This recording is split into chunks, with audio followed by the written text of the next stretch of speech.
ఆయన ఎలా ఉన్నారు? ఈరోజు ఫిజిక్స్ యొక్క సెకండ్ గెస్ట్ పేపర్లో 2 మార్క్స్ క్వశ్చన్స్ అన్నీ కూడా డిస్కస్ చేద్దాం. మెయిన్ పాయింట్ ఇక్కడ ఈ రోజు నుంచి మేజర్ చేంజ్ ఒకటి ఈ ఎగ్జామ్ రాసే దానిలో అబ్జర్వ్ చేయండి. మీరు కనుక బోర్డు మీద అబ్జర్వ్ చేసుకున్నట్టయితే నేను ఇక్కడ రాసేటప్పుడు గెస్ట్ పేపర్స్ అనే సిస్టమ్ రాయలేదు. ఏమని రాశాను? ఇంపార్టెంట్ క్వశ్చన్స్ అని రాశాను. ఓకేనా? దీన్ని జాగ్రత్తగా గుర్తుపెట్టుకోండి.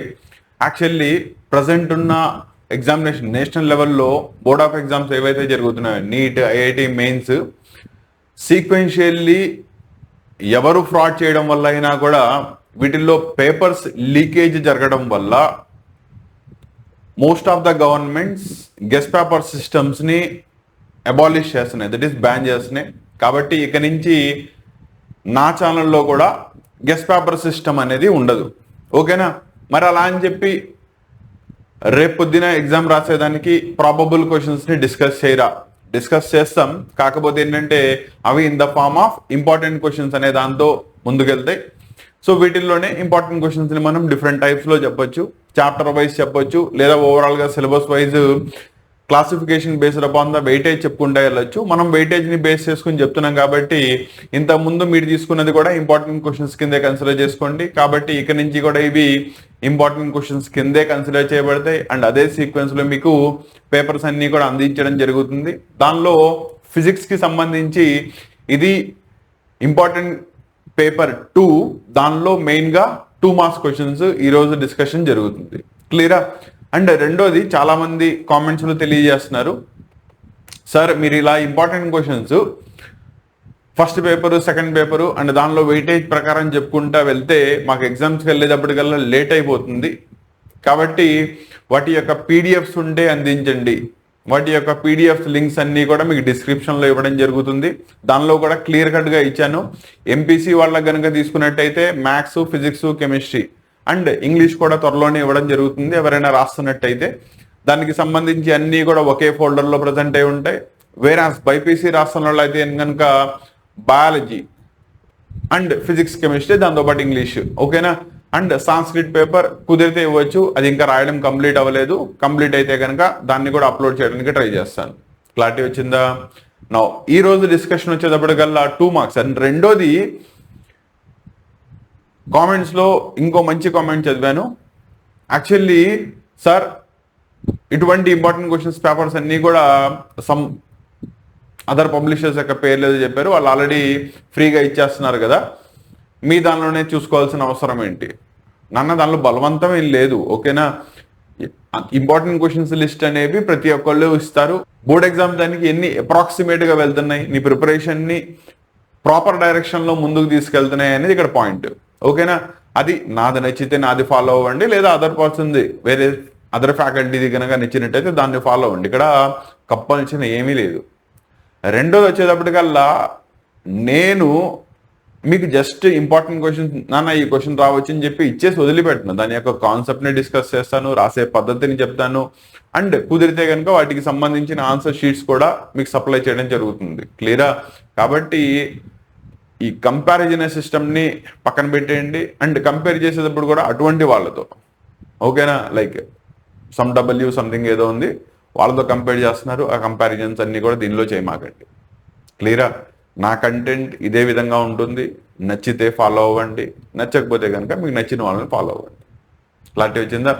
నౌ దీంట్లో ఈరోజు డిస్కషన్ వచ్చేటప్పటికల్లా 2 మార్క్స్ క్వశ్చన్స్లోకి వెళ్దాం. ఇన్ డీటెయిల్ 1 by 1 ఎక్స్ప్లెయిన్ చేసుకుంటూ వెళ్తాను. ఆల్రెడీ చెప్పాను కదా, దీనికి సంబంధించిన PDF links, answer key links అవన్నీ కూడా కింద ఎంపీసీ వాళ్ళకి విడిగా, బైపీసీ వాళ్ళకి విడిగా, ఫస్ట్ ఇయర్ వాళ్ళకి విడిగా, సెకండ్ ఇయర్ వాళ్ళకి విడిగా కంప్లీట్లీ ఇవ్వడం జరిగింది. దాని యొక్క లింక్స్ అన్ని కూడా మీకు డిస్క్రిప్షన్లో ఉంటాయి. ఇంట్రెస్ట్ ఉన్న స్టూడెంట్స్ అక్కడి నుంచి వాటిని ఎన్రోల్ చేసుకోండి. క్లియరా?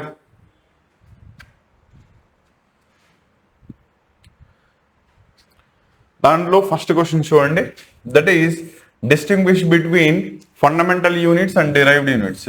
సో ఇద్దరికి మధ్యలో డిఫరెన్స్ ఏంటో రాయమన్నాడు. యాక్చువల్లీ ఫండమెంటల్ యూనిట్స్ అంటే ఫిజిక్స్లో ఏవైతే డైరెక్ట్లీ మీకు దాని యొక్క డైమెన్షనల్ ఫార్ములాని ఇచ్చేస్తాయో అటువంటి వాటిని మిమ్మల్ని డైరెక్ట్ యూనిట్ లేదా ఫండమెంటల్ యూనిట్స్ అంటారు. ఫర్ అన్ ఎగ్జాంపుల్, లెంత్ కనుక తీసుకున్నారనుకోండి మీటర్స్, వేరాజ్ వెయిట్ తీసుకున్నారనుకోండి, సారీ వెయిట్ కాదు, mass of the substance, that is nothing but దాన్ని కేజీస్లో.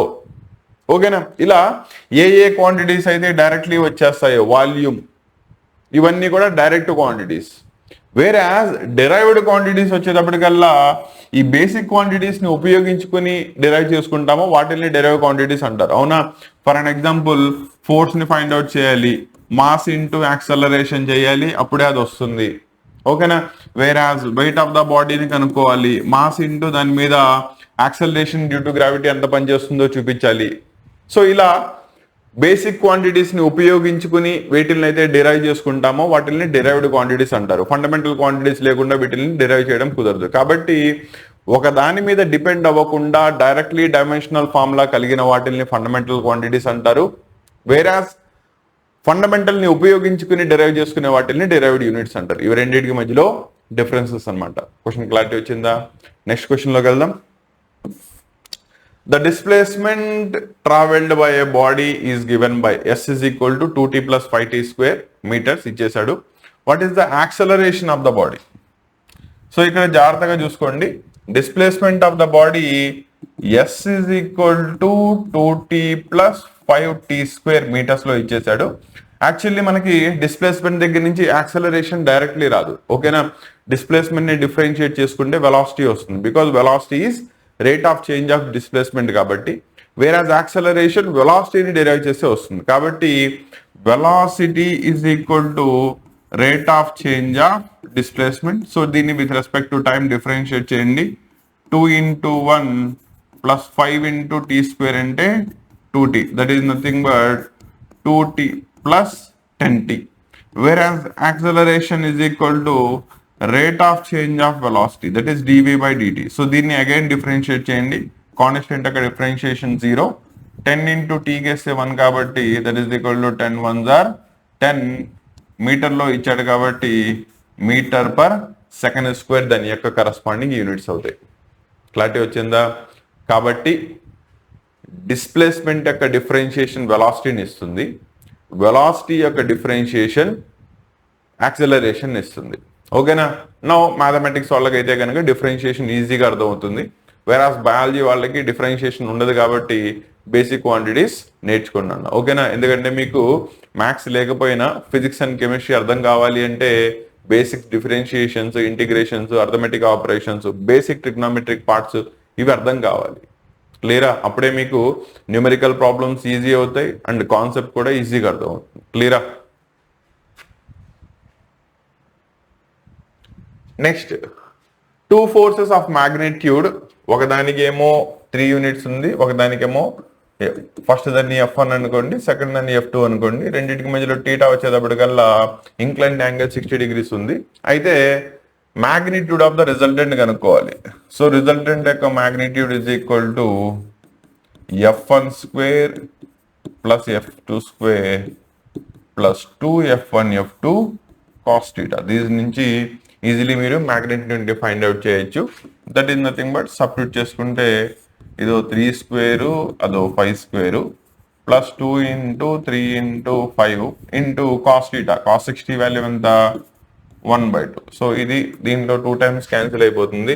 సో మీకు అండర్ రూట్ వచ్చేటప్పటికల్లా ఫస్ట్ దో 9 వచ్చింది, తర్వాత 25 వచ్చింది, ప్లస్ 3 5s are ఇదో 15. సో 15 plus 25 40, 40 plus 9 అంటే ఎంత అయింది? Square root of 49. That is nothing but 7 units వస్తుంది. That is your resultant. అంటే దాని యొక్క units will be same as that of F1 F2. Newtons లో చెప్తే న్యూటన్స్ లో ఉంటుంది, లేదా మీటర్ పర్ దానిలో చెప్తే kg metre per second square లో చెప్తే దానిలో ఉంటుంది. క్లారిటీ వచ్చిందా? రెండోది, dimensions SI units of impulse ని డిఫైన్ చేయాలి. యాక్చువల్లీ ఇంపల్స్ ఎక్కడి నుంచి వస్తుంది? మీరు ఒక బాడీ మీద F అనే ఫోర్స్ ని అప్లై చేశారు for a time period of delta T, that is T2 - T1 చేసుకుంటే డెల్టా టీ వచ్చేస్తుంది. సో ఏదైనా సిస్టమ్ మీద F అనే ఫోర్స్ ఎంత టైం పాటు పనిచేసిందో వాటి యొక్క ప్రొడక్ట్ ని మనం సింపుల్ గా ఇంపల్స్ అని పిలుస్తాం. ఓకేనా? This impulse is generally represented by the letter J, ఎందుకంటే ఐ అనేది ఇనర్షియా దానికి యూస్ చేసేస్తాం కాబట్టి, అంటే లైట్ చాప్టర్లోకి వెళ్తే మళ్ళీ ఇంటెన్సిటీలో కూడా యూస్ చేస్తాం I0 I1 I2 అని. ఓకేనా, ఆ కన్ఫ్యూజన్ లేకుండా ఇక్కడ జేతో ఇండికేట్ చేయడం జరుగుతుంది. నా దీని యొక్క యూనిట్స్ వచ్చేటప్పటికల్లా ఫోర్స్ యొక్క యూనిట్స్ న్యూటన్స్, టైం యొక్క యూనిట్స్ సెకండ్స్ కాబట్టి so Newton into second will define the corresponding units of the impulse. ఓకేనా, అండ్ ఇంపల్స్ నే rate of change of momentum, that is change in the momentum produced, that is mass into final velocity minus mass into initial velocity, that is nothing but final momentum minus initial momentum. Mass ని వెలాసిటీతో multiply చేస్తే వచ్చేది ఏంటి, మొమెంటమే కదా. కాబట్టి final momentum నుంచి initial momentum తీసేస్తే change in the momentum delta P వస్తుంది. దాన్ని కూడా మనం ఇంపల్స్ అనే పిలుస్తాం. క్లారిటీ వచ్చిందా? సో ఇంపల్స్ యొక్క యూనిట్ దేని మీద డిపెండ్ అవుతాయి, ఫోర్స్ ఇంటూ టైం. ఫోర్స్ యొక్క యూనిట్స్ న్యూటన్స్, టైం యొక్క యూనిట్స్ సెకండ్స్ ఇన్ స్టాండర్డ్ స్కేల్లో SI స్కేల్లో ఉంటాయి. క్లియరా? Next, what is the relationship between kinetic energy and momentum? Actually మనం కైనెటిక్ ఎనర్జీని ఎలా డిఫైన్ చేస్తారు, ½ mv² and mass into velocity చేసుకుంటే వచ్చేదాన్ని ఏమంటారు, మొమెంటం అంటారు. క్లారిటీ వచ్చిందా? నా ఇది మారాలి అంటే ఇంకో న్యూమరేటర్లో ఇది మొత్తం స్క్వేర్లో ఉండాలి కాబట్టి న్యూమరేటర్ని డినామినేటర్ని ఎంతో మల్టిప్లై చేయండి. Therefore kinetic energy is equal to 1/2. న్యూమరేటర్లో ఏమైంది, mv² divided by m. So ఇక్కడ ఈ mv బదులు you can change it by, replace it by momentum కాబట్టి that is ½ p² divided by m. Therefore the relation will be kinetic energy is equal to p² divided by 2m. This is the relationship between kinetic energy of any particle having mass m, velocity v, and mass into velocity చేసుకుంటే మనకి momentum వస్తుంది. దాని దగ్గర నుంచి ఈ relation ని తీసుకురావచ్చు. Clarity వచ్చిందా? Next one, by spinning an egg on the tabletop, how will you distinguish hard boiled egg? ఎప్పుడైతే ఎగ్ని బాయిల్ చేస్తారో దాని లోపల ఉన్న మెటీరియల్ అంతా కూడా సొలిడిఫై అయిపోతుంది కాబట్టి, సెమీ సాలిడ్ కింద మారిపోతుంది కాబట్టి it will have a uniform mass distribution ఉంటుంది. అంటే through out the inner space దాని యొక్క మెటీరియల్ అంతా కూడా సేమ్ టైప్ ఆఫ్ మాస్ని పొజెస్ చేస్తుంది. వేరాజ్ రా ఎగ్ కనుక తీసుకున్నట్టయితే బయట షెల్ మాత్రం హార్డ్ షెల్ ఉంటుంది సాలిడ్ ఫేజ్లో, లోపల మాత్రం లిక్విడ్ ఫేజ్లో ఉంటుంది. యాక్చువల్లీ రెండింటిని కూడా టేబుల్ టాప్ మీద రొటేట్ చేసి ఎలా సపరేట్ చేయొచ్చు అంటే, ఏ బాడీ అయితే యూనిఫామ్ డిస్ట్రిబ్యూషన్ అవుతుందో దాన్ని రొటేషనల్ మోషన్లోకి తీసుకెళ్ళినప్పుడు after certain period of time తర్వాత అది రెస్ట్లోకి వచ్చేస్తుంది. వేరాజ్ అన్ఈక్వల్ డిస్ట్రిబ్యూషన్ అంటే లోపల లిక్విడ్ మెటీరియల్ ఉన్నప్పుడు ఏమవుతుందంటే అది రొటేట్ అయ్యే కొద్దీ ఏమవుతూ ఉంటుంది, ఊబుల్ అవుతూ ఉంటుంది. ఊబుల్ అవుతుందంటే దాని యొక్క మాస్ అంతా కూడా ఒక సైడ్కి రావడంతో అది పీరియాడికల్లీ దాని యొక్క వెలాసిటీని ఇంక్రీజ్ చేసుకుంటూ ఉంటుంది. అంటే ఇక్కడ ఏమవుతుంది, రెస్ట్కి వచ్చినట్టు ఉంటుంది, మళ్ళీ స్టార్టింగ్ రొటేషన్స్ చేయడం స్టార్ట్ చేస్తుంది. కాబట్టి ఏదైతే ఎక్కువ నెంబర్ ఆఫ్ రొటేషన్స్ చేస్తుందో అది రా ఎగ్ అవుతుంది. వేరాస్ కాసేపటికి కనుక రెస్ట్లో వచ్చేసినట్టయితే that will be your hard boiled egg అవుతుంది. ఇలా రెండింటిని చాలా ఈజీగా సపరేట్ చేయొచ్చు. సో దీన్ని క్లియర్ కట్గా మెన్షన్ చేయండి, సరిపోతుంది. క్లియరా? Next one, state Newton's law of gravitation vector form లో చెప్పండి. ఓకేనా? Actually Newton's law of gravitation force is equal to g into mm divided by r² అని చెప్పేదాన్ని న్యూటన్స్ లా ఆఫ్ గ్రావిటేషన్ అంటారు. దట్ ఈస్ ఫోర్స్ అనేది g వచ్చేటప్పటికల్లా universal gravitational constant, ఇక్కడ m, n that is two bodies యొక్క masses. Generally వాటిని m1 m2 అని రాసుకోవచ్చు. ఎర్త్ సర్ఫేస్ మీద తీసుకుంటే ఎర్త్ యొక్క మాస్ ని కన్సిడర్ చేయాలి కాబట్టి దాన్ని క్యాపిటల్ M గాను, ఆబ్జెక్ట్ యొక్క మాస్ ని స్మాల్ m గాను ఈజీలీ రిప్రజెంట్ చేస్తాం, డివైడెడ్ బై r². దీన్నే మనం వెక్టార్ ఫామ్ లో చెప్పాలి అంటే it should be multiplied by the r². That is ఇక్కడ మనకి వెక్టార్ క్వాంటిటీని డిఫైన్ చేసేది ఎవరు, ఆర్ రేడియస్ వెక్టార్, అదే కదా. కాబట్టి దాని యొక్క వెక్టార్ ఫామ్ అంటే మనం దాని యొక్క యూనిట్ వెక్టార్ తో మల్టిప్లై చేయాలి. కరెక్టేనా? నో, యూనిట్ వెక్టార్ తో మల్టిప్లై చేసినప్పుడు కంప్లీట్లీ వెక్టార్ ఫామ్ లోకి మార్చాలి అంటే any unit vector is equal to a bar divided by mod a bar. కరెక్టేనా? సో కింద దాన్ని మ్యాగ్నిట్యూడ్ అవుతుంది కాబట్టి నేను దీన్ని దాని యొక్క vector form divided by mod r తో రీప్లేస్ చేయొచ్చు. Then it will become f is equal to g m m divided by ఇక్కడ ఆర్ స్క్వేర్ ఉంది, మళ్ళీ ఆర్ వస్తుంది కాబట్టి totally are cube multiplied with the corresponding దాని యొక్క వెక్టార్ ఫామ్ వస్తుంది. ఓకేనా? సో మీరు ఇలా యూనిట్ వెక్టార్ లో రాసి వదిలేసినా లేదా వెక్టార్ లోకి కంప్లీట్లీ కన్వర్ట్ చేసిన బోత్ ఆర్ కరెక్ట్. రెండిట్లో మీరు ఏది రాసినా దానికి మార్క్స్ వస్తాయి. కాకపోతే పాయింట్ గుర్తుపెట్టుకోండి, ఇలాంటి డెరివేషన్ ఎక్స్ప్రెషన్స్ రాయమన్నప్పుడు కరస్పాండింగ్లీ టర్మ్స్ ని ఎక్స్ప్లెయిన్ చేయాలి. అంటే F that is force of gravitation, next G universal gravitational constant, m comma n mass of the two objects, r distance between them. Clarity వచ్చిందా? Next question చూడండి, what is Poisson's ratio? What is the value of Poisson's ratio for steel? Actually Poisson's ratio ఎప్పుడు వస్తుందంటే మనం ఏదైనా బాడీని stretch చేసినప్పుడు, that is దానిలో ఇలాంగేషన్ produce అయినప్పుడు ఏమవుతుందంటే, ఫర్ ఎగ్జాంపుల్ రబ్బర్ బ్యాండేజ్ తీసుకోండి, దాన్ని ఇలాంగేట్ చేసినప్పుడు ఏమవుతుందంటే దాని యొక్క విడ్త్ దట్ ఈస్ మందం తగ్గుతుంది, అవునా? వేరాజ్ లెంత్ పెరుగుతుంది. అంటే దానిలో లేటరల్లీ అంటే అలాంగ్ ఇట్స్ డైమెన్షన్స్ పెరిమీటర్ లో దానిలో స్ట్రెయిన్ ప్రొడ్యూస్ అయింది, అండ్ దానిలో యొక్క లాంగిట్యూడినల్లీ అంటే దాని యొక్క లెంత్ లో కూడా స్ట్రెయిన్ ప్రొడ్యూస్ అయింది. సో ఇలా లేటరల్లీ ఏదైతే దానిలో స్ట్రెయిన్ ప్రొడ్యూస్ అయిందో అది డివైడెడ్ బై లాంగిట్యూడినల్లీ దానిలో ఏదైతే స్ట్రెయిన్ ప్రొడ్యూస్ అయిందో వీటి యొక్క రేషియోనే మనం పాయిజన్స్ రేషియో అంటారు సింపుల్ లాంగ్వేజ్. క్లారిటీ వచ్చిందా? ఓకేనా? సో ఇది డిఫరెంట్ మెటీరియల్స్ కి డిఫరెంట్, ఎందుకంటే మీరు అప్లై చేసిన ప్రెషర్ కి అన్నిట్లోనూ లెంత్ ఇలాంగేషన్ సేమ్ గా ఉండదు. ఓకేనా?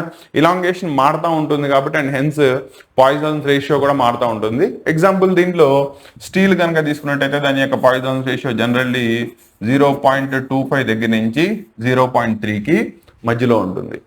ఓకేనా? కాబట్టి దీన్ని జాగ్రత్తగా గుర్తుపెట్టుకోండి. పాయిజన్స్ రేషియో అంటే అర్థమైందా? So it is nothing but due to elongation produced in any object, దానిలో ప్రొడ్యూస్ అయ్యే lateral strain to the longitudinal strain యొక్క రేషియోని మనం పాయిజన్స్ రేషియో అంటారు. రేషియో కాబట్టి జనరల్లీ 2 యూనిట్స్ ఏముంటాయి, క్యాన్సిల్ అయిపోతాయి. హెన్స్ ఇక్కడ పాయిజన్స్ రేషియోకి ఎటువంటి యూనిట్స్ రాయలేము. క్లారిటీ వచ్చిందా? Next one, if the diameter, ఇది స్పెల్లింగ్ రాంగ్ పడింది, if the diameter of a soap bubble 10 mm అంట, దట్ ఈస్ 10 millimeters ఉంది. ఆటోమేటికల్లీ రేడియస్ డయామీటర్ బై 2 చేసుకుంటే 5 mm అవుతుంది. దాన్ని మీటర్స్ లోకి మార్చుకుంటే 5 × 10⁻³ మీటర్స్. సర్ఫేస్ టెన్షన్ వచ్చేటప్పటికల్లా 0.04 Nm/m ఉంది. అయితే దానిలో excess pressure inside the bubble, లోపల ఉండే వేరియేషన్ ఇన్ ద ప్రెషర్ ఎంత అవుతుంది? జనరల్లీ దీని ఫార్ములా 4T/R తో డిఫైన్ చేస్తారు. టెన్షన్ వచ్చేటప్పటికల్లా Nm/m లో ఉంది కాబట్టి నీకు ఇచ్చే కరస్పాండింగ్ రేడియస్ కూడా దాన్ని అదే క్వాంటిటీలో ఉండాలి. సో అందుకని కన్వర్ట్ చేసుకున్నాం. సో 4 × 0.04 డివైడెడ్ బై 5 × 10⁻³ ఓకేనా? దీన్ని ఎలా సింప్లిఫై చేస్తారు? పైన 4 ఇక్కడ 2 ప్లేసెస్, ఇది పైకి వెళ్తుంది కాబట్టి ఇంకో 10 మిగిలిపోతుంది, డివైడెడ్ బై 5. ఎలా వచ్చింది అర్థమైందా? 10⁻³ పైకి తీసుకెళ్తే 10⁻³ అయింది. దానిలో ఈ 2 ప్లేసెస్ పోయినాయి కాబట్టి ఇంకా ఒక 10 మిగిలింది. ఇది దీనిలో 2 times, సో 4 4 16, 16 2s 32. ప్రెషర్ కాబట్టి స్టాండర్డ్ యూనిట్స్ పాస్కల్స్ లో వస్తాయి. క్లారిటీ వచ్చిందా? సో ఇలా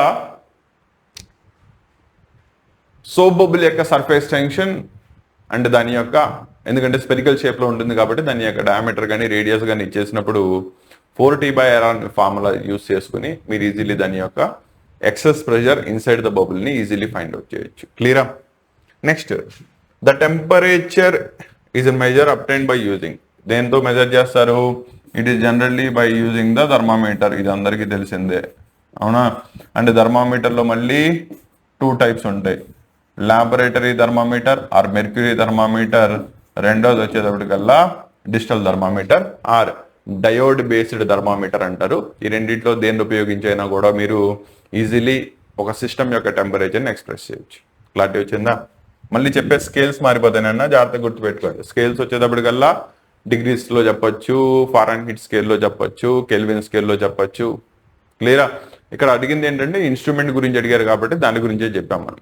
next 20th question, what thermodynamic variables can be defined by using 0th law, 1st law. Okay, 0th law of thermodynamics దేని గురించి, ఏ థర్మోడైనమికల్ క్వాంటిటీ గురించి చెప్తుంది, whereas 1st law of thermodynamics ఏ థర్మోడైనమికల్ క్వాంటిటీ గురించి చెప్తుంది అని అడిగాడు. 0th law of thermodynamics actually thermal equilibrium గురించి చెప్తుంది కాబట్టి ఇది ఎక్స్ప్రెస్ చేసే thermodynamical quantity is nothing but the temperature. Clarity వచ్చిందా? And 1st law of thermodynamics మనకు ఆల్రెడీ తెలుసు, ఏమని చెప్పాం, heat absorb is equal to change in internal energy plus work done, or change in internal energy is equal to heat absorbed minus work done. కాబట్టి దీని యొక్క main పర్పసే change in internal energy of the system explain చేయడం. కాబట్టి 1st law of thermodynamics యొక్క physical quantity express చేసేది ఏంటయ్యా అంటే ఇట్ ఈజ్ నథింగ్ బట్ దాని యొక్క ఇంటర్నల్ ఎనర్జీ. కొన్ని బుక్స్ లో దాన్ని ఈ అని రాస్తారు, కొన్ని బుక్స్ లో యు అని రాస్తారు. Both will be the same. రెండిట్లో ఏ పద్ధతిలో రాసినా ప్రాబ్లం లేదు. క్లియరా? Next Boyle's law and Charles law. Kinetic theory of gases లో యాక్చువల్లీ మనం కైనెటిక్ థియరీ ఈక్వేషన్ యూస్ చేసుకుని సెట్ ఆఫ్ 5 laws ని డిరైవ్ చేసుకుంటాం. Boyle's law, Charles law, Graham's law, Avogadro's law, Dalton's law of partial pressures. ఓకేనా? వీటిల్లో boils లా ఏంటి, Charles లా ఏంటి అని అడిగాడు. యాక్చువల్లీ బాయిల్స్ లా వచ్చేటప్పటికల్లా ఎట్ కాన్స్టెంట్ టెంపరేచర్ మాట్లాడతాం.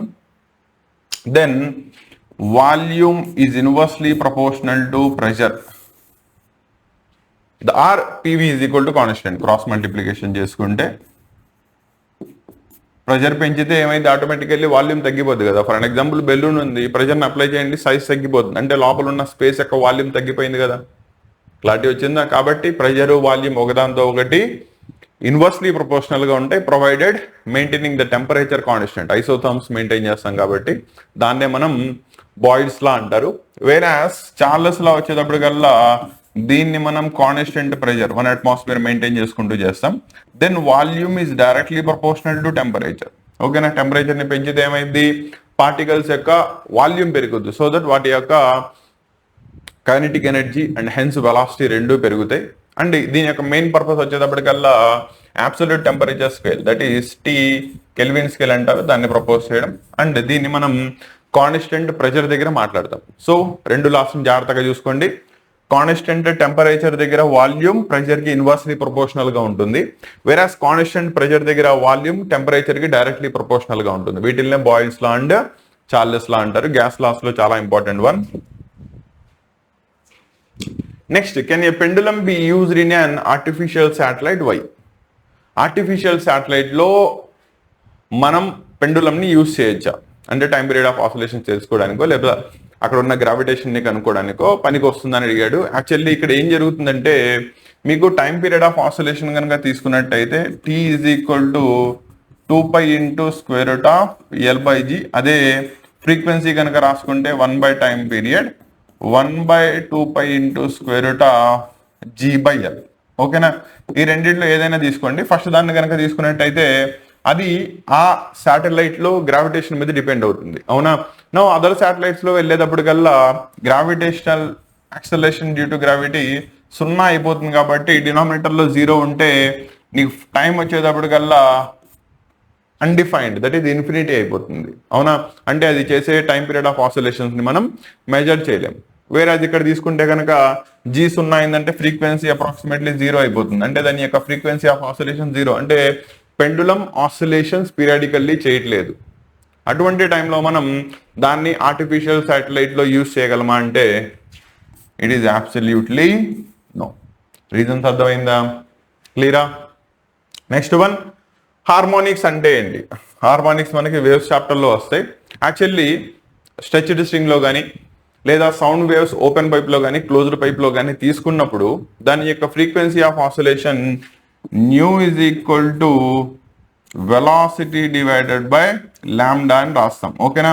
ఇక్కడ లాంబ్డా దాని యొక్క లెంత్ ని బట్టి చేంజ్ అయిపోతుంది అన్నప్పుడు ఎన్ అనేది కనుక దీన్నే మనం ఎన్ అని కనుక ఫండమెంటల్ ఫ్రీక్వెన్సీ రాసినట్టయితే ఇక్కడ మనకి N2 దట్ ఈస్ కొన్నిట్లో 2N1, N3 is equal to 3N1. అంటే ఇక్కడ ఏమైంది, N1 is to 2N1 is to 3N1 is to, అంటే రిమైనింగ్ ఫ్రీక్వెన్సీస్ అన్నిటినీ కూడా ఫండమెంటల్ ఫ్రీక్వెన్సీస్ ఉపయోగించి మనం ఎక్స్ప్రెస్ చేస్తున్నాం, అవునా?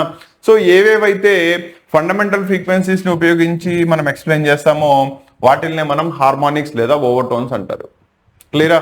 సో వేవ్స్లో ఆ వేవ్ యొక్క motion with respect to fundamental frequency ఎలా మారుతుంది అంటే రేషియోస్, అంటే నెక్స్ట్ వచ్చే ఫ్రీక్వెన్సీస్ అన్ని కూడా ఏ రేషియోలో ఉన్నాయి with respect to the fundamental frequency అని చెప్పే వాటిని మనం హార్మోనిక్స్ అంటారు. దానిలో ఒక్కొక్కటి ఒక్కో దానిలో ఉంటాయి. స్ట్రెచర్ స్ట్రింగ్ కనుక తీసుకున్నారనుకోండి 1:2:3 ఇలా ఉంటుంది. ఓపెన్ పైప్ లో తీసుకున్న అలాగే ఉంటుంది. క్లోజర్ పైప్ లో తీసుకుంటే దానిలో ఈవెన్ ఫ్రీక్వెన్సీస్ అన్ని కూడా క్యాన్సిల్ అయిపోతాయి కాబట్టి ఆడ్ ఫ్రీక్వెన్సీస్ 1:3 ఇలా ఉంటాయి. క్లారిటీ వచ్చిందా? సో ఇది ఓవరాల్ గా 23rd క్వశ్చన్ కాబట్టి ఇక్కడతో మీకు ఈ ఇంపార్టెంట్ క్వశ్చన్స్ పేపర్లో సంబంధించిన 2 మార్క్స్ క్వశ్చన్స్ అన్నీ అయిపోయినాయి.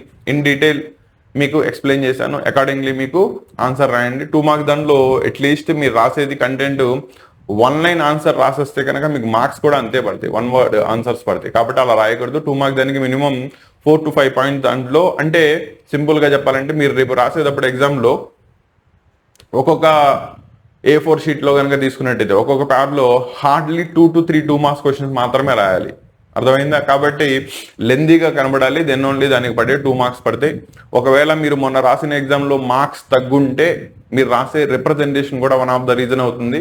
కాబట్టి 2 మార్క్స్ క్వశ్చన్స్ కూడా లెందీగా రాయండి. ఓన్లీ 1 మార్క్స్ క్వశ్చన్ మాత్రమే 1 వర్డ్ ఆన్సర్స్ వస్తాయి. వాటిల్లో కూడా డెఫినేషన్స్ ఉంటాయి. వాటిని క్లియర్ కట్ గా రాయాల్సి వస్తుంది. అలా రాస్తేనే దానిలో మీకు 1 మార్క్స్ పడే ఛాన్సెస్ ఉంటాయి. క్లియరా? సో ఇది 2 మార్క్స్ యొక్క పేపర్ డిస్కషన్. నెక్స్ట్ క్లాస్ దానిలో దీనికి సంబంధించిన 4 మార్క్స్ 8 మార్క్స్ డిస్కస్ చేస్తాను. 4 మార్క్స్ 8 మార్క్స్ మోస్ట్లీ కలిపి ఒకే దానిలో చెప్పేస్తాను. ఎందుకంటే దానిలో ఇన్ని నెంబర్ ఆఫ్ క్వశ్చన్స్ ఉండవు కాబట్టి దాన్ని ఫాస్ట్ గా కంప్లీట్ చేసుకునే ఛాన్సెస్ ఉంటాయి. ఓకేనా? కాబట్టి ఇది ఫిజిక్స్ కి సంబంధించింది. దీనిలో ఏమైనా డౌట్స్ ఉంటే క్లియర్ కట్ గా అడగండి. మీకు డౌట్స్ అన్నిటికీ కూడా క్లారిటీ ఇస్తాను. అండ్ స్టార్టింగ్లోనే చెప్పాను, లాస్ట్లో మళ్ళీ చెప్తున్నాను, మీకు ఇక నుంచి గెస్ట్ పేపర్ సిస్టమ్ అనేది ఉండదు. అవన్నీ కూడా మీకు ఇంపార్టెంట్ క్వశ్చన్స్ పేపర్స్ కిందే సబ్మిట్ చేయబడతాయి. అకార్డింగ్లీ మీరు వాటిని ఫాలో అవ్వండి. రెండోది, వీటికి సంబంధించిన పీడిఎఫ్స్ కనుక కావాలి అంటే వాటి యొక్క లింక్స్ అన్ని కూడా డిస్క్రిప్షన్లో ఇవ్వడం జరిగింది. అక్కడి నుంచి మీరు ఎన్రోల్ అయ్యి వాటిని డౌన్లోడ్ చేసుకోవచ్చు. ఓకేనా? ఆల్ ద బెస్ట్ నాన్న. నెక్స్ట్ క్లాస్లో మళ్ళీ కలుస్తాను.